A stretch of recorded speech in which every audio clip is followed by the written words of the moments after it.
Hello friends, स्वागत है आप सभी का दासविल पॉइंट इंस्टीट्यूट इंदौर में। आशा करता हूं आप सब बहुत अच्छे होंगे। तो मध्य प्रदेश सब इंजीनियर एग्जाम 2025 जो एस्पिरेंट मध्य प्रदेश सब इंजीनियर एग्जाम 2025 को टारगेट करके अपनी तैयारी शुरू करना चाहते हैं, ये तैयारी कर रहे हैं, आज के ये वीडियो उनके लिए एकदम डेडिकेटेड और फोकस्ड है। ठीक है, आज इस वीडियो के अंदर हम उन सारी चीजों पर बात करने वाले हैं जो आपके मन में एक डाउट रहता है कि सब इंजीनियर एग्जाम कब तक हो सकता है, कब तक इसकी वैकेंसी आ सकती है, कितनी इसकी वैकेंसी आएंगी। ठीक है, और जो एस्पिरेंट एकदम नए हैं, जिनको उनका एग्जाम पैटर्न नहीं पता कि सब इंजीनियर का एग्जाम पैटर्न कैसा होता है, कौन कौन से सब्जेक्ट हमको पढ़ने होंगे, कैसे हमें एकदम शुरुआत से तैयारी करनी होगी, और चौथा सिलेक्शन के बाद इसकी सैलरी स्ट्रक्चर कैसा है, कौन से ग्रेड पे की जॉब होती है, कौन कौन से डिपार्टमेंट के अंदर जॉब लग सकती है। तो मतलब ये है कि मध्य प्रदेश सब इंजीनियर के रिगार्डिंग आज हम एक पूरा ओवरव्यू आपको इस वीडियो के अंदर देने वाले हैं, ताकि आपके मन में बिल्कुल भी कहीं पर भी एक भी डाउट सब इंजीनियर को लेकर के नहीं बचेगा। तो अगर आप एक फ्रेशर एस्पिरेंट है तो आपके लिए तो बिल्कुल डेडिकेटेड वीडियो है, पर अगर आप सब इंजीनियर की तैयारी कर रहे हैं तो स्टार्टिंग के कुछ मिनट आपके लिए जरूर महत्वपूर्ण है, जिसमें आप समझेंगे कि मध्य प्रदेश की सब इंजीनियर की वैकेंसी इस बार कितनी और एग्जाम कब तक हो सकता है। ठीक है, तो आज का वीडियो बहुत ज्यादा इंपॉर्टेंट है। मैं वीडियो की शुरुआत करूं उससे पहले आप सभी को विद्या की अधिष्ठात्री देवी मां सरस्वती के चरणों में सादर प्रणाम वंदन करते हुए आज बसंत पंचमी की आप सभी को हार्दिक शुभकामनाएं। मां सरस्वती आपको आपके ऊपर कृपा बनाए रखें और इस वर्ष 2025 में आप इतनी मेहनत करें, इनकी कृपा आप पर बनी रहे और आप अपने ड्रीम जॉब, अपने सिलेक्शन तक जरूर पहुंचे। अगर आपका टारगेट सब इंजीनियर है तो आप इस बार एक सब इंजीनियर का पद प्राप्त करें। ठीक है, आप सभी को हमारी तरफ से बसंत पंचमी की हार्दिक शुभकामनाएं। ठीक है, तो वीडियो की शुरुआत करते हैं। सबसे पहला जो आपके मन में सवाल होगा कि मध्य प्रदेश सब इंजीनियर 2025 में ये एग्जाम कब तक हो सकता है। तो आपने देखा रिसेंट एमपीईएसबी ने, Madhya Pradesh employ selection board ने अभी अपना 2025 का कैलेंडर जारी किया है। ठीक है, इसका इनका ऑफिशियल कैलेंडर है। इसके अंदर अगर आप देखेंगे तो 13 नंबर पॉइंट पे देखिएगा, समूह 3 उपयंत्रीय मध्य प्रदेश सब इंजीनियर का जो एग्जाम इनने दे रखा है, संभावित परीक्षा माह, ये नवंबर 2025 के अंदर दे रखा है। ठीक है, मतलब 2025 के अंदर जो सब इंजीनियर की पेपर होने वाला है वो नवंबर के अंदर संभावित है। अब इसका नोटिफिकेशन कब आ सकता है, तो देखिए इनने क्या बता रखा है कि संभावित विभागों द्वारा मांग पत्र सहित नियम पुस्तिका को अंतिम स्वरूप दिए जाने एवं ईएसबी को प्रेषित किए जाने की जो अंतिम तिथि है वो 4 सितंबर है। 4 नो लिखा हुआ है, मतलब ये कि जो सारे विभाग हैं वो अपने मांग पत्र की, उनको कितने पदों पर भर्तियां चाहिए इस बार और साथ में उनके लिए क्या रूल्स होने चाहिए, वो 4 सितंबर तक ईएसबी को सौंपेंगे। तो मतलब ये समझ सकते हो आप कि इसका जो, इससे हम ये लिंक कर सकते हैं कि 4 सितंबर तक अगर इनके पास मांग पत्र आ जाता है, ठीक है, तो नोटिफिकेशन ही मुश्किल से मुश्किल 10 से 12 या 15 सितंबर तक निकाल देंगे। ठीक है, हो सकता है 10 से 12 सितंबर तक आपका नोटिफिकेशन आउट हो जाएगा मध्य प्रदेश सब इंजीनियर का। अगर 10 से 12 सितंबर को नोटिफिकेशन आता है तो 100% जो आपका एग्जाम होगा, ठीक है, वो नवंबर मिड में होगा। ठीक है, क्योंकि लगभग 45 से 50 दिन के अंदर एग्जाम हो जाता है। ठीक है, तो आपका ये कह सकते हो कि 20 नवंबर 25 नवंबर तक आपका एग्जाम डेट नवंबर में लास्ट वीक ऑफ नवंबर या 15 20 25 30 इसी बीच में आपका एग्जाम हो सकता है। तो आपको लगभग लगभग एग्जाम का भी आइडिया है, आपको नोटिफिकेशन का भी एग्जैक्ट आइडिया है कि अगर 4 सितंबर तक मांग पत्र आने की अंतिम तिथि है तो आपका जो नोटिफिकेशन 10 से 12 सितंबर को ही आएगा। ठीक है, ये इसकी लगभग एक्सपेक्टेड डेट है, नोटिफिकेशन आपका आ सकता है। एग्जाम डेट अगर मैं बताऊं तो एग्जाम आपका लास्ट वीक ऑफ नवंबर में जा सकता है, मतलब वही 20 नवंबर के अप्रॉक्स। ठीक है, आगे पीछे एक आध वीक हो सकता है, तो लगभग आपका एग्जाम डेट भी आपको पता है कि 20 नवंबर के आसपास एग्जाम डेट भी हो सकता है। अब बात कर लेते हैं तीसरा जो पॉइंट है कि टोटल वैकेंसी इस बार कितनी एक्सपेक्टेड है जो हो सकती है। तो इन्होंने अभी अनुमानित पद संख्या जो इनके पास जिसकी मांग पत्र आ चुके हैं वो लगभग 150 है। और ये मैं ऐसे बता रहा हूँ कि पिछली बार हम जब आंदोलन के लिए अलग अलग डिपार्टमेंट गए थे वैकेंसीज को इंक्रीज करने के लिए 2024 में, तो उनमें से पीएचई ने तो अपनी वैकेंसी हाथों हाथ भेज भी दी थी, लगभग 82-83 पदों पर। ठीक है, तो पीएचई ने 82-83 पदों पर भेज दी थी, लेकिन चूंकि डेट आउट हो जाने के कारण फॉर्म फिलअप समाप्त हो गए थे तो एसबी ने फिर इसे 2024 की वैकेंसी पर ऐड नहीं किया। ठीक है, एसबी ने ऐड नहीं किया, वही 82 वैकेंसी तो पीएचई वाली है। कुछ और फिर डिपार्टमेंट भेजने वाले, जैसे पीडब्ल्यूआरडी भेजने वाले थे, पीडब्ल्यूडी भेजने वाले, तो हो सकता है किसी और डिपार्टमेंट ने भेज दिया, तो लगभग इनने 150 पदों का भी दी है, लेकिन ये अनुमानित है।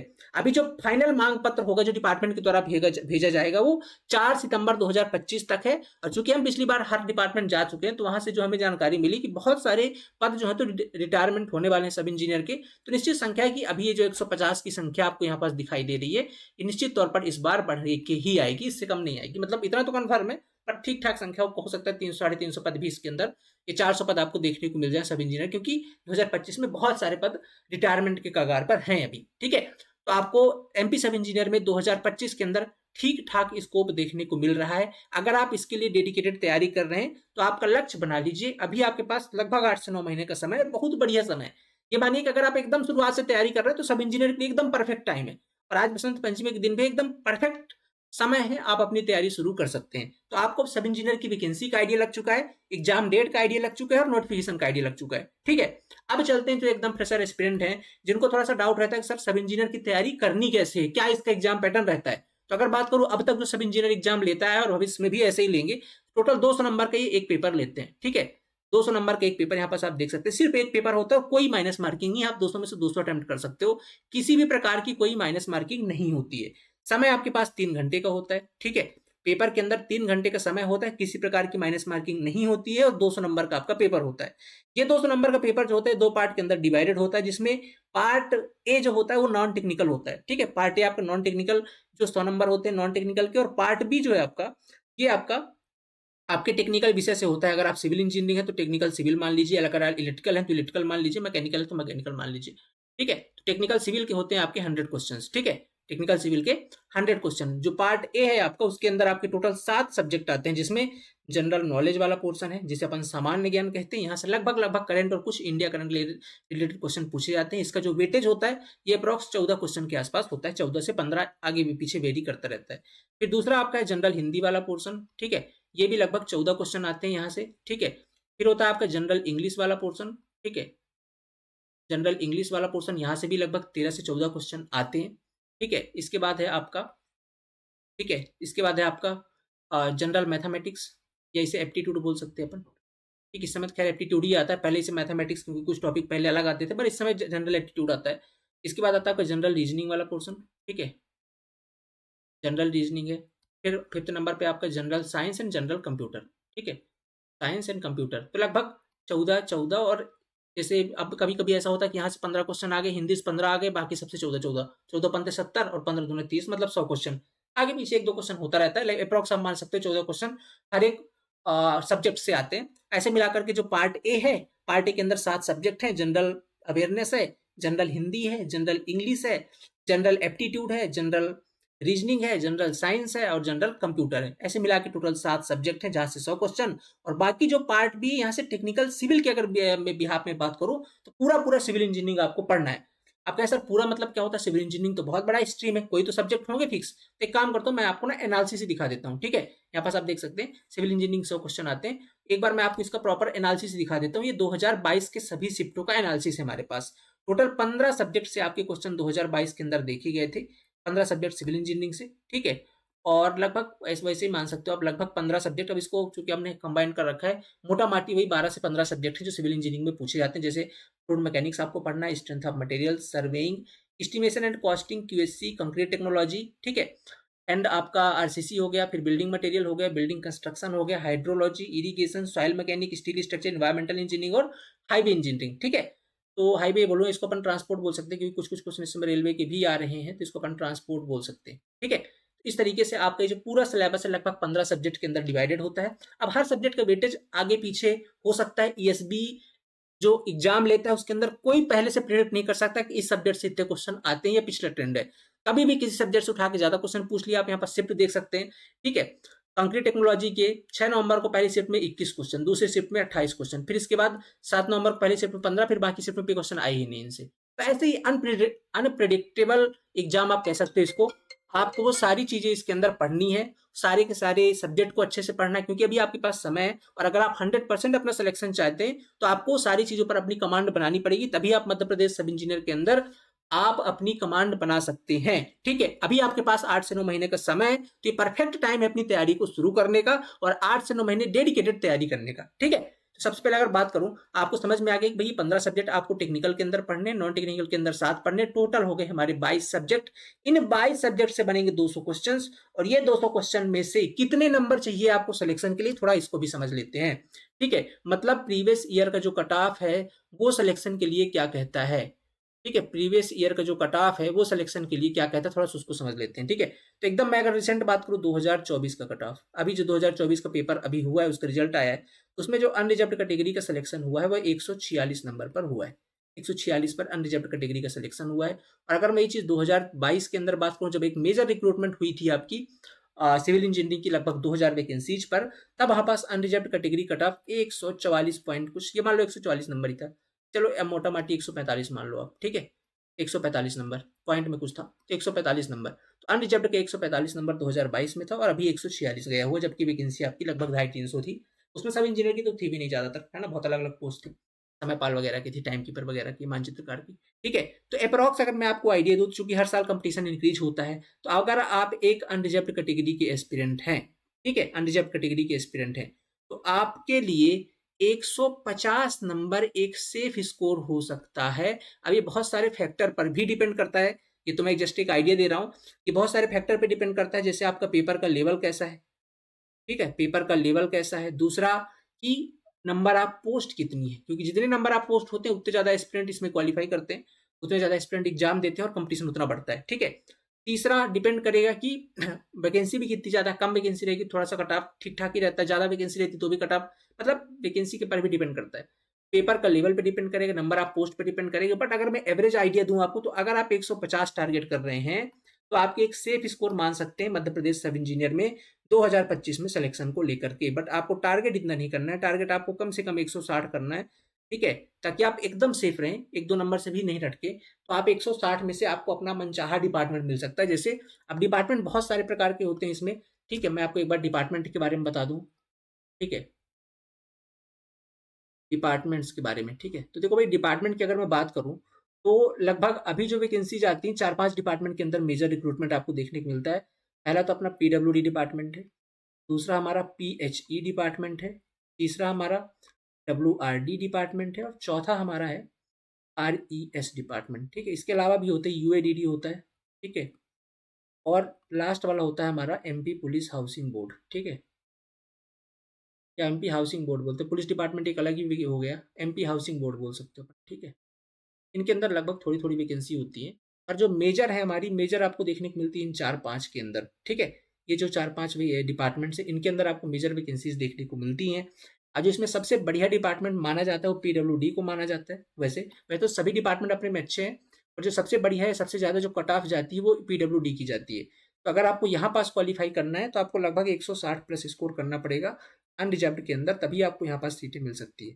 बाकी पीएचई है, डब्ल्यूआरडी है, आरईएस है, आरईएस के अंदर अगर देखें तो एज कम्पेयर टू अदर, यहाँ पास आपको जो मैंने एक क्राइटेरिया आपको बताया है 145 पर या 150 में जो सिलेक्शन हो रहे हैं वो आरईएस के अंदर हो जाते हैं, ठीक है। तो ये हो गए आपके अलग अलग डिपार्टमेंट।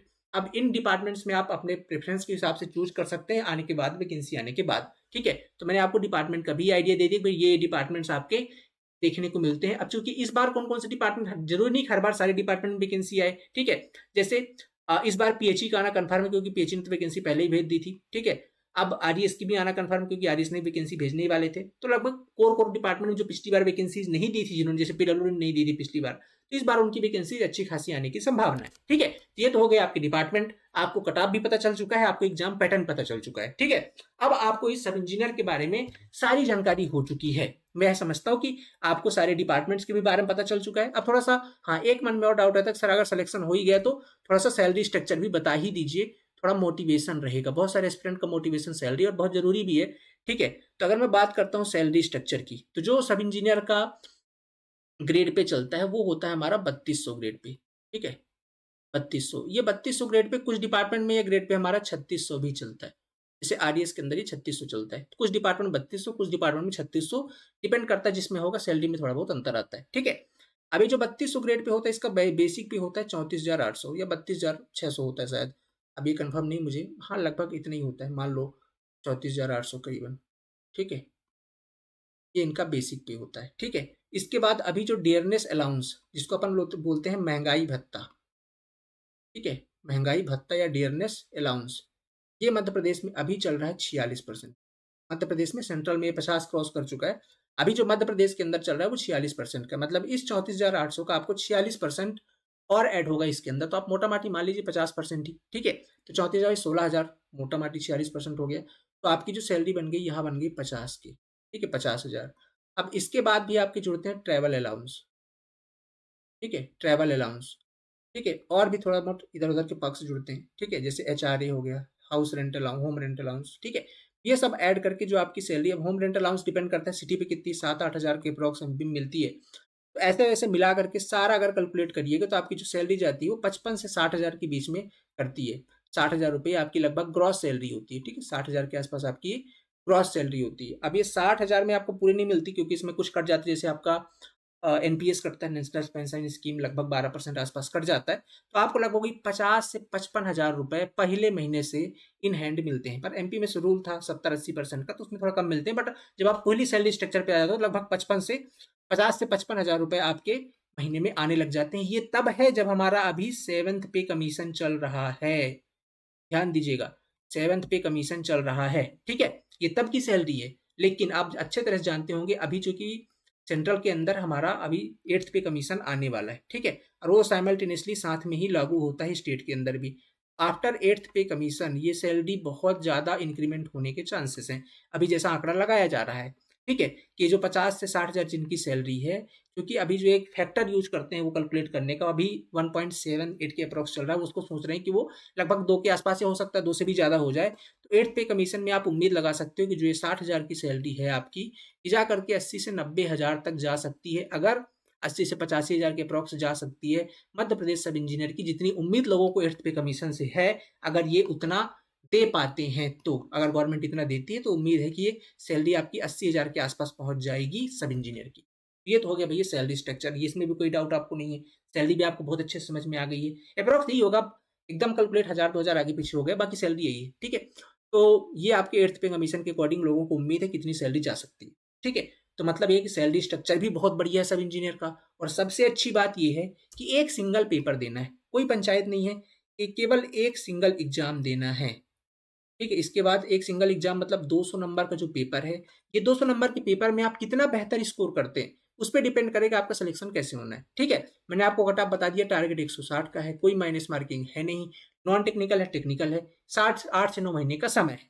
अगर आप इसमें फोकस कर दें, वैकेंसी 100% आनी क्यों कैलेंडर के अंदर है, तो मन में एक शंका भी नहीं कि यार वैकेंसी आएगी कि नहीं आएगी, सब कुछ पता है आपको पहले से, हाँ 8 महीने बाद एग्जाम है ही। अगर ये 8 महीने सही तरीके से यूटिलाइज कर गए आप, ठीक है, तो अगले महीने में नवंबर में एग्जाम होगा, दिसंबर लास्ट जनवरी फर्स्ट वीक में रिजल्ट आ जाएगा, ठीक है, जनवरी फर्स्ट वीक में रिजल्ट, और बहुत अधिक संभावना है कि फरवरी में आपको ज्वाइनिंग या तो मार्च में 100% ज्वाइनिंग मिल ही जाएगी। अभी फरवरी में खड़े हैं, आज से 1 साल के बाद आप मध्य प्रदेश के, ठीक है, मध्य प्रदेश के किसी भी विभाग में सब इंजीनियर लग जाएंगे, और इससे अच्छी कोई बात आपके लिए हो नहीं सकती है। बस 1 साल का ये मेहनत है, सारा खेल आपको समझ में आ गया है। अब बात ये कि सर जी पढ़े कैसे, मुद्दे की बात तो ये है। अब बातें हैं सॉल्यूशन पे, आपको सारी चीज समझ में तो आ गई है, ठीक है। अब आते हैं थोड़ा सा उसके सोल्यूशन पे। तो देखो भाई, मध्य प्रदेश सब इंजीनियर के लिए अगर आपको तैयारी करनी है तो मैं आपको ईमानदारी से बात बता रहा हूं कि 10 पॉइंट से बेहतर कोई प्लेटफॉर्म फोकस्ड सब इंजीनियर के लिए नहीं है। रीजन क्या है, क्योंकि हमने इसमें बहुत मेहनत कर रखी है। एक बार मैं आपको दिखाता हूँ, ये हमारी 3rd एडिशन बुक है, फोकस्ड है मध्य प्रदेश सब इंजीनियर की, ठीक है। और आपने देखा जिस ईयर 2000 वैकेंसीज आई थी उसमें हमारे लगभग लगभग 700 से 800 एस्पिरेंट हमारे यहाँ से सेलेक्टेड हैं, जो अलग अलग विभाग में इस समय सब इंजीनियर के पद पर पदस्थ हैं, ठीक है। तो उसमें ये हमने उस समय हमने ये पहला एडिशन लॉन्च किया था, बट अब इसमें इंप्रूवमेंट करते करते नए नए पेपर ऐड करके ये इसका 3rd एडिशन हम लॉन्च कर चुके हैं। ये 2024 में हुआ था, ये 2025 में इसका 4th एडिशन भी आएगा, ठीक है। अभी ये फिलहाल अवेलेबल है। इसमें हमने 2016-2022 तक के पेपर डाले थे, अब 2024 के भी पेपर इसके अंदर डाल दिए हैं, ठीक है। तो ये बुक है हमारी, तो हमने बहुत मेहनत कर रखी सब इंजीनियर के कंटेंट को लेकर के, ठीक है। हमारी इंडिया की बेस्ट एक्सपर्ट की टीम है, ठीक है, जो आपको इसके अंदर क्लासेस प्रोवाइड करती है। क्लासेस का मतलब है कि आपको लाइव क्लासेस हम प्रोवाइड करते हैं हमारे बैचेस के अंदर, ठीक है। लाइव क्लासेस हम प्रोवाइड करते हैं, साथ में अगर आप लाइव मिस करते हैं तो हम उनके रिकॉर्डेड वीडियोज भी हमारे एप्लीकेशन पर अवेलेबल रहते हैं, तो आप इनके रिकॉर्डेड वीडियोज भी बाद में देख सकते हैं, ठीक है। ये तो पहला हो गया। दूसरी बात करें, अगर आप मान लीजिए देख लेते हैं, आपको बहुत सारे स्टूडेंट इसके अंदर जॉब वाले हैं तो आप नोट्स नहीं बना पा रहे, हम इसके अंदर आपको नोट्स एंड पीडीएफ भी प्रोवाइड करते हैं, ठीक है। नोट एंड पीडीएफ भी आपको प्रोवाइड करते हैं। साथ में आपको कितना प्रैक्टिस करना है उसके लिए हम प्रैक्टिस सीट भी प्रोवाइड करते हैं, ताकि आपको आगे भटकना ना पड़े, इसलिए हम आपको प्रैक्टिस सीट भी सफिशिएंट प्रोवाइड करते हैं। लास्ट में हम आपको आपकी जो हमारी बुक है उसका ई बुक भी प्रोवाइड करते हैं, ताकि आप उससे बहुत सारे क्वेश्चन को प्रैक्टिस कर सकें, ठीक है। तो ये वो सारी चीज़ें हैं जो हम आपके यहाँ पास प्रोवाइड करते हैं। इंडिया के बेस्ट एजुकेटर्स हैं लगभग, अगर मैं कहूँ तो, अगर मैं टोटल बता दूँ आपके टोटल टीम की हमारी, तो जो नॉन टेक्निकल पोर्सन है, ठीक है, वहाँ पास चूंकि 7 अलग अलग सब्जेक्ट हैं, तो वहाँ पास 7 फैकल्टी जो इंडिया के टॉप एजुकेटर्स हैं वो आपको यहाँ पास पढ़ाएंगे। बाकी जो टेक्निकल पोर्सन है टेक्निकल पोर्शन के अंदर लगभग आपको हमारे 5 टीचर्स मिलते हैं, ठीक है, जो आपको सारा सिलेबस हमारा कवर करवाते हैं। मतलब टोटल 12 लोगों की टीम आपकी डेडिकेटेड सब इंजीनियर एग्जाम के लिए 7 से 8 महीने आपको पढ़ाएगी। आप शालीनता से बिल्कुल पढ़िए उस कंटेंट को। एक बार अपने नोट्स आपने बनाने हैं तो बना लीजिए, बहुत अच्छी बात है। नहीं बना पा रहे तो हम आपको तो प्रोवाइड कर ही रहे हैं। एक बार आपका सिलेबस फिनिश हो जाए, देन अपने को प्रैक्टिस के लिए हम सीट प्रोवाइड कर रहे हैं, प्रैक्टिस कर लीजिए। प्रैक्टिस के बाद ई बुक लगा लीजिए, कई बार आपका सिलेक्शन आसानी से हो जाएगा, बशर्ते कि ये 8 महीने आप बहुत आराम से तैयारी में दे दें। केवल ये 8 महीने का संघर्ष है। अगर आप ये कर गए तो अगला 1 साल जो होगा, मतलब 2026 का जो फरवरी महीना होगा, उसमें आपके हाथ में ज्वाइनिंग लेटर हो सकता है, अगर आप ये 2025 को यूटिलाइज कर लें तो। देखो, मैं एक चीज जरूर बता दूं, समय के साथ कंपटीशन हर एग्जाम में बढ़ता जा रहा है, ठीक है। समय के साथ हर एग्जाम में कंपटीशन बढ़ता जा रहा है, लेकिन अगर आप इस बार चूक रहे हैं, चूंकि वैकेंसी सब इंजीनियर की भी पिछले साल 24 में आई, फिर अब 25 में आ गई, अगला कब आएगा कोई भरोसा नहीं है, ठीक है। और ऐसा आपको एक अवसर मिल रहा है कि एक सिंगल एग्जाम से आप मध्य प्रदेश के अंदर 3600 ग्रेड पे जा रहे हैं। उससे बढ़िया कुछ भी नहीं, जहां पर आपको माइनस मार्किंग भी नहीं है, आपका होम स्टेट है, सब कुछ बढ़िया है, बशर्ते ये 7 से 8 महीने आप दे पाए। बहुत सारे स्टूडेंट को डाउट रहता है, सर हमको समझ नहीं आएगा, हमको हिंदी में पढ़ना है। बहुत बढ़िया आराम से सिंपल लहजे में हम आपको यहाँ पास पढ़ाते हैं, तो बिल्कुल आप इस चीज को टेंशन बिल्कुल मत लीजिए। अब आपको ये कोर्स मिलेगा कैसे? तो आपको जाना है द सिविल पॉइंट ऐप के अंदर, गूगल प्ले स्टोर पे जाइएगा, वहां से द सिविल पॉइंट नामक एक ऐप है, उसको इंस्टॉल कर लीजिए, ठीक है। द सिविल पॉइंट अगर कर रखा है तो बहुत बढ़िया, नहीं किया तो द सिविल पॉइंट टाइप करना है, उसको इंस्टॉल कर लीजिए। वहां पर जाएंगे तो एक कोर्सेज का लॉगिन वगैरह करने के बाद कोर्सेज का एक ऐसे आइकन बना होगा, इस पर क्लिक करिएगा तो इस तरीके से हमारा चौथे 5वें नंबर पर न्यू आगाज बैच मिल जाएगा। आगाज का मतलब ये है कि आपकी तैयारी का आगाज, ठीक है। आपको अपनी तैयारी का आगाज करना है, जो बाद में चल के सिलेक्शन के रूप में परिणाम में बदलने वाला है। तो ये बहुत बढ़िया समय है। आगाज बैच के साथ आप जुड़ करके एकदम शानदार तरीके से, जिसमें आपको लाइव क्लासेस भी मिल रही, साथ में उनके रिकॉर्डेड वीडियोज मिलेंगे। 5000 से ज्यादा एमसीक्यूज हम आपको खुद प्रोवाइड करते हैं विद सॉल्यूशन, ताकि आप खूब प्रैक्टिस कर सकें। टेस्ट सीरीज भी हम प्रोवाइड करते हैं एज पर एग्जाम पैटर्न, और नोट्स पीडीएफ भी हम आपको प्रोवाइड करते हैं। तो ये सारी चीजें हम आपको इस बैच के अंदर प्रोवाइड करते हैं, ठीक है। और ये batch complete technical plus non technical होगा सिविल इंजीनियरिंग ब्रांच के लिए। जो केवल अलग ब्रांच से हैं, जैसे मान लीजिए कोई इलेक्ट्रिकल से है तो वो केवल नॉन टेक्निकल वाला पोर्शन हमारा ले सकता है, या मैकेनिकल से तो नॉन टेक ले सकता है। मैकेनिकल और इलेक्ट्रिकल के लिए भी टेक्निकल हमारे ऐप पर अवेलेबल नहीं है, क्योंकि हम फोकस काम कर रहे हैं अभी सिविल पे, ठीक है।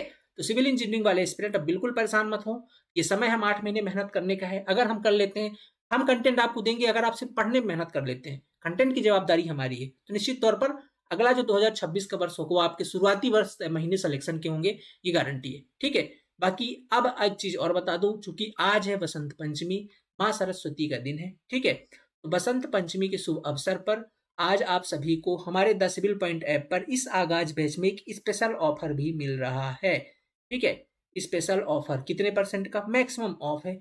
द सिविल पॉइंट ऐप पे जाकर के आप वहां पास चेक कर सकते हैं।